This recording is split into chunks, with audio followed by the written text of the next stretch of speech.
My name is Ryan Macready. I am a lawyer specialising in corporate and commercial work, and I currently work at a firm called Dallas McMillan Solicitors in Glasgow, where I am a senior associate and the head of our corporate team.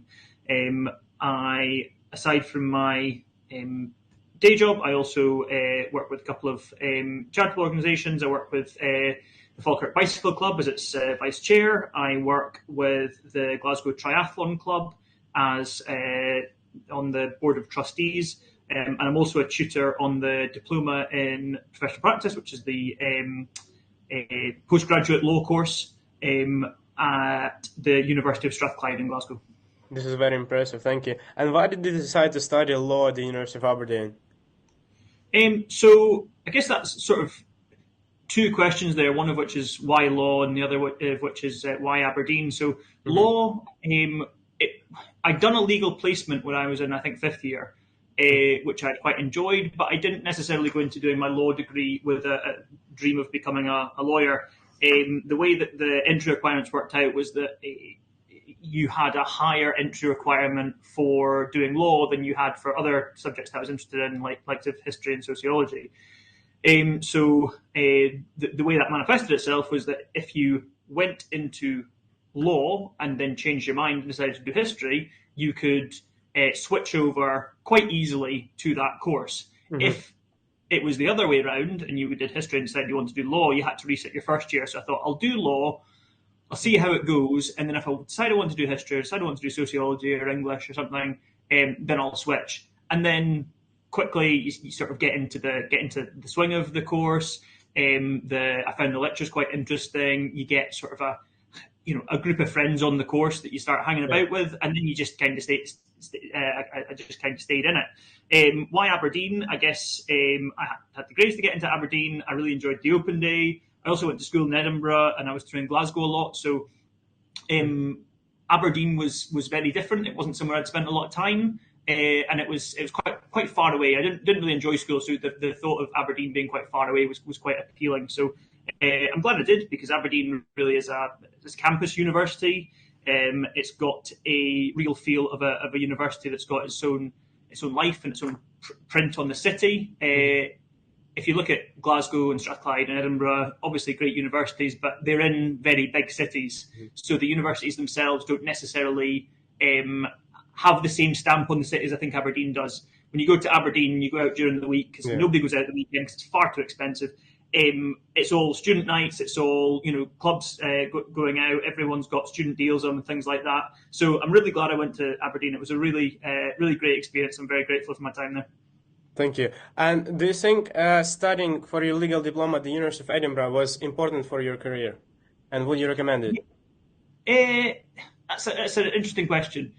So the circumstances that led to me going to Edinburgh were slightly odd, which was that I had a girlfriend at the time who was in Edinburgh, who was at the University of Edinburgh, and I decided to do my diploma in Edinburgh so that I was close to her. We ended up breaking up in the summer between finishing my undergrad and starting my diploma. So had I not done that, I probably would have stayed in Aberdeen, but that's by the by. Edinburgh was a really interesting experience. It was very different, I thought, from Aberdeen. You are in a big city. A lot of things I talked about in the last question are the experiences I had in Edinburgh. There was little silly things like the amount of food you could get for your number of pounds in Aberdeen was a lot more than you could get in Edinburgh. So being a student there and struggling for cash wasn't as great. But it was a good course. I enjoyed it. And the diploma itself, as a postgraduate course, is more practical. It's more designed to get you into the traineeship, knowing what the processes are and what the transactions are, rather than necessarily the sort of jurisprudence elements and the understanding that the basis for the law. It was So it definitely prepared me well, gave me a better grounding in what being a lawyer necessarily was, more so I think than the undergrad. Interesting, thank you. And how will you summarize key milestones in your career so far? So key milestones, I guess, to give you a bit of an overview of my career since leaving university. After I finished my diploma at Edinburgh, I went to start my traineeship with a firm called Gilson Gray. That traineeship included 4 separate seats, one of which was in residential conveyancing, which is the buying and selling of residential houses. The second of them was private client, so wills, power of attorneys, executories and estates and trust work. It then took me into litigation and disputes, so court work, predominantly commercial litigation. And then I finished in the firm's corporate team, which was a sort of joint corporate and restructuring team, and qualified into that. So I stayed there for about just over a year following qualification, moved to another firm called McDonald Henderson after that, stayed there for about three and a half years. So I joined McDonald Henderson as a senior solicitor and then got promoted to associate director. And then just earlier this year, I joined Dallas McMillan, who didn't do corporate work, and came in as a senior associate to start and lead a corporate team.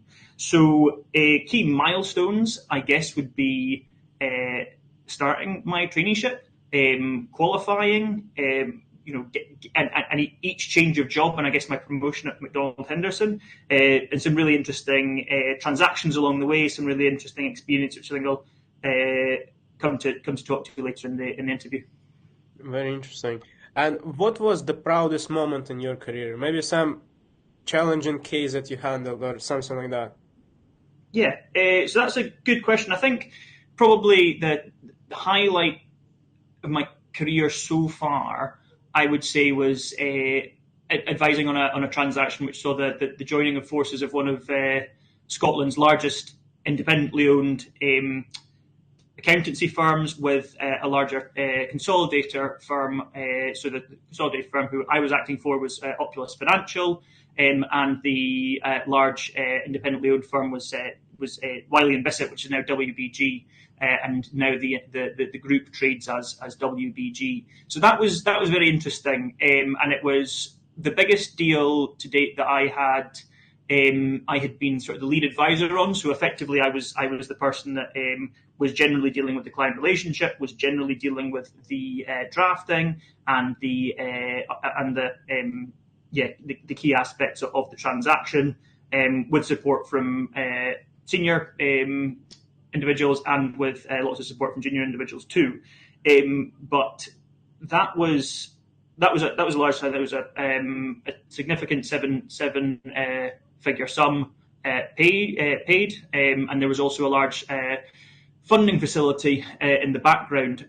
So that transaction involved lawyers for ourselves, lawyers for the other side, lawyers for the bank, lawyers for the outgoing bank, and specific lawyers engaged to look at regulatory aspects. There were loads of different accountants involved as well, and because it was a kind of joining forces effort, it wasn't the kind of transaction where you buy it and day one the sellers are out with their cash, able to just go on the golf course or go to the beach, and everyone was very invested in making this work for the future and work together. So those kind of transactions are very interesting to do, because you are at the same time trying to get your client the best deal possible, push for things that are beneficial to your client, whilst also trying to manage the relationship side of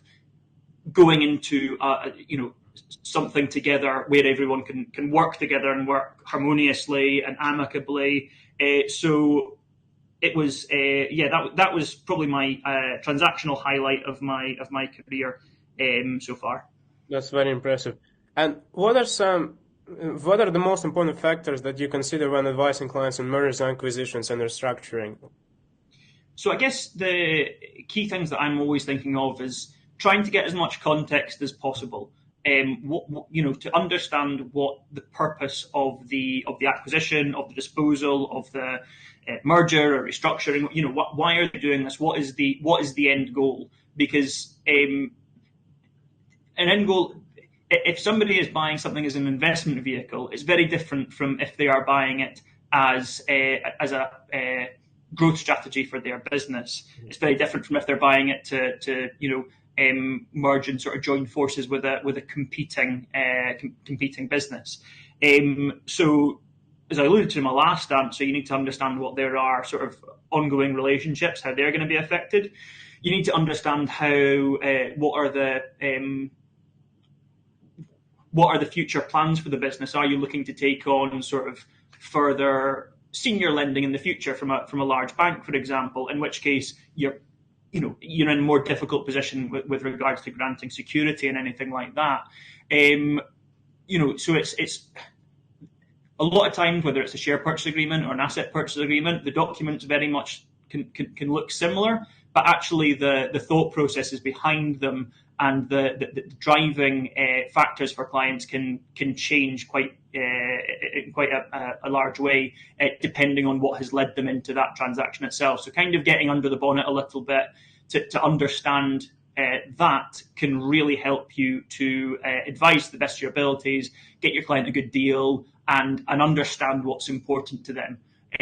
So you'll often find, and it's if you've got clients that are coming to you for a number of acquisitions, that taking the time to understand that streamlines the process significantly. When I talked on that transaction worked on previously, when that consolidated firm was looking to buy lots of different practices, because we had done 10, 11 acquisitions for them, we kind of had an understanding of what was important to them, what the key aspects to look for were, and that allowed us to give our advice in a streamlined and a focused way, rather than sort of going back to square one every single time. That's very interesting. Thank you. And what major trends do you see shaping the future of corporate law, particularly in Scotland and the UK? So that's a good question. Major trends, I guess. To talk on that with a little bit of a recent anecdote, in the run up to the government's autumn budget, there was a lot of talk, I guess, in the industry and in politics and economists talking about potential changes to tax relief that you get if you're an entrepreneur. So business asset disposal relief is what it's called, but it's effectively a preferential treatment of capital gains tax for people that have started their own business, so that they pay a sort of reduced rate to, I guess, as a reward for employing people and driving the economy as in Scotland our small to medium-sized enterprises really do. So because there was these rumours, I guess these jitters in the market, we've never been as busy as we were in the run-up to that budget. We had, on the day before the budget's announcement, we had 7, 8, 9 deals complete. And it was, I guess that shows how these changes to tax, changes to policy can really have an impact on the real world. I think sometimes if we look at this, it's quite easy to think of billionaires or non-doms changes to their positions, and that seems quite alien. A lot of the businesses we were selling were small family-owned businesses. They were in manufacturing, or they were in professional services. But these changes can affect everyone. So I think changes to things like that, changes to tax policy, shape the future of corporate law, shape the future of transactions, shape the current of transactions, to be honest. And in a lot of those cases, that can lead to, I guess, a lot of small businesses getting jittery and looking to sell, small business owners looking to sell. And on the flip side of that can be very good for sort of either deep-pocketed acquirers or consolidators who are looking to pick things up for good value. So yeah, I guess we've seen that drive a lot of activity. I think as well, if you're a business owner today, and you've been running your business for a decent amount of time, you have gone through a Scottish independence referendum, you've gone through a European Union referendum, you've gone through war in Ukraine, you've gone through squeezed supply chains, and all of these things that are going on. And they have an impact on business. They have an impact on transactions and on the appetite of people to grow their business, to sell their business, to expand. So any time of uncertainty has a knock-on effect to the market. And when I say the market, I don't just mean the stock market and the price of Tesla or anything like that. This can affect small family businesses based here in Scotland. They can have a real effect. So I think probably a lot of people will be hoping for some more precedented times after a long period of unprecedented times. Interesting, very interesting. Thank you. And how do you stay updated with changes in laws and regulations? So staying updated really involves keeping your eye on legal press, keeping your eye on legislative changes, keeping your eye on anything going through Parliament that might have an effect on what we advise on. So as I mentioned at the start, I tutor on the diploma at Strathclyde, and the course I tutor on is commercial contracts and intellectual property. And I have really enjoyed doing that for a number of reasons. The students are generally really interested and keen to learn, but also the doing it every year, whilst the course might not massively change, the disputes that you might study and you might look at will change. So it keeps you appraised of any changes. It keeps you appraised of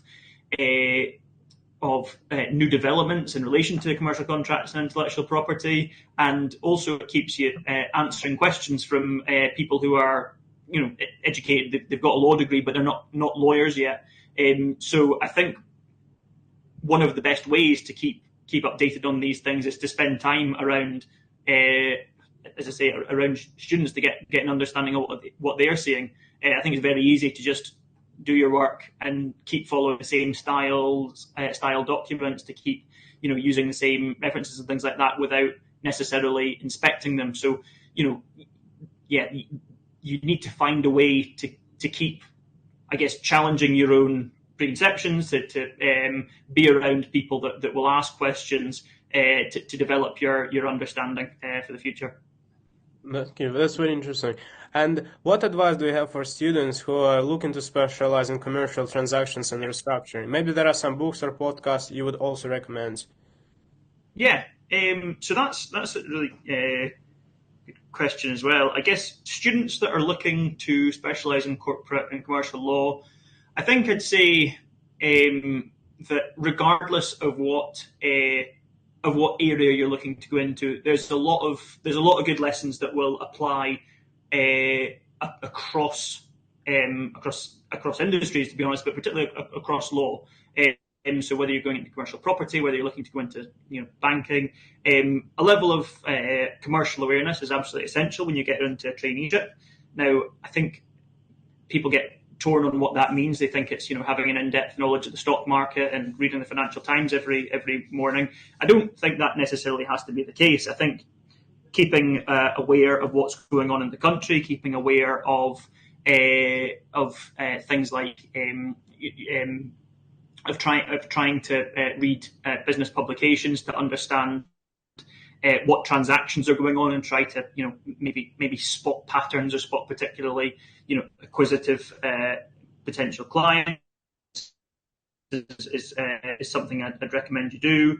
In terms of books, I guess for me reading is a big level of escapism. So I don't necessarily read a lot of business books. I know a lot of people that do, but I would also say that throughout my career, the phrase "leaders are readers" is one that comes up. Whether people are reading,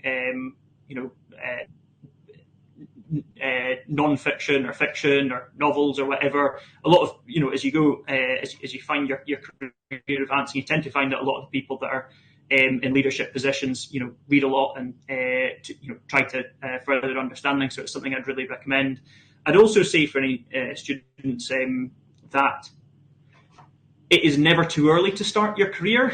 And when I say that, I don't necessarily mean to get into a traineeship and get working as a lawyer If you're looking for part-time work, I took a lot of value from working in roles before I started my traineeship in recruitment and business development, in recruitment with a family business with my mum and my stepdad's recruitment business I worked with.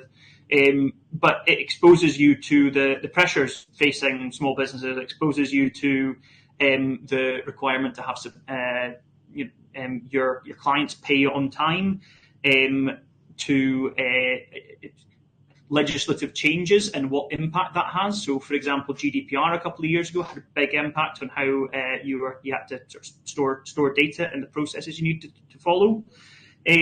So, trying to get that experience as early as possible, I would really recommend, because it broadens your view. I think the other thing that I'd say, and one thing I'd say to a lot of law students that I know, is not to allow being a lawyer or being a law student to be entirely who you are. I think it's a difficult degree, and it's a difficult career. It's one that takes a lot of time, but you need to find time to do the things that interest you, whether that be sport, whether that be music, whether that be any number of other things. Because for two reasons: one, it makes you more interesting as a person, and two, every single place that you go to is a potential source of business. That does not mean you should be selling to every single person that you know and trying to bore them about your job. But one of the things that I found in my career is, and I'll give two examples on this, is that the further you go in your career, the more sales you have to do, and the more business development, and the more attending networking events or other things like this. You need to get started with those things if you want to get on, particularly in smaller firms, I would say, where you don't have a dedicated business development department. What I have found is that I get probably more business referrals, more referrals to my law firm from people that I know from extracurricular activities. And last year I advised on the acquisition, on the disposal of a large business out in the west of Scotland, in a manufacturing business, and that was the father of the drummer in my band, who was looking to sell his business. And it's just a pub band. We're never going to play Glastonbury, but I had never tried to sell to him. I'd never tried to, he knew what I did as a job, but that referral came to us because he had a level of trust and a level of understanding with me, which meant that we got that referral. Since joining Dallas McMillan, the first referral of work that I got was from somebody I know in the construction sector who had a client who was looking to do an acquisition. And this was, again, somebody I don't think I'd really tried to sell to. It was somebody I was good friends with, and who I cycled with a lot. And again, if I spent all my time in the office and all my time doing law and didn't, spend the odd evening at band practice or spend the odd, lunchtime doing a cycle with a pal, those things wouldn't come. So I would say, don't allow it to dominate your life. Try to be a rounded person. Try to be a multifaceted person, and don't give up all your hobbies and all your interests simply because you're now a lawyer. You're a lawyer second, and you're a person first. That's a great advice. Thank you. And the last question is, what advice would you give to your younger self? What advice would I give to my younger self? That's a good question. I think I would tell my younger self that even if you don't see your career in specific courses or specific classes at school or at uni, that's not an excuse to not try your best. I think I was pretty guilty of that. I mean, I didn't do I did a standard grade in maths, for example, and didn't take it to higher. And I really wish I had done so, because I wouldn't say I struggle with numbers, but there's things in maths that I wish I had a better understanding of, and I have spent lots of time learning in my career, which probably would have been short-circuited had I just tried a little bit harder at school and taken that on to higher level. And also, I would probably tell myself to think quite closely about which course I was taking at I guess at honours level for my undergraduate degree. I did a lot of courses around there that I don't think I necessarily needed to do, that I probably could have furthered my understanding of other areas by taking them to honours level in third and fourth year. And I think similarly to a lot of the elective courses I took at diploma, I think occasionally I took the ones that I thought would be fun or would be simple rather than the ones that I thought would necessarily help my career. But hasn't harmed me too much. But that's probably the advice I'd give.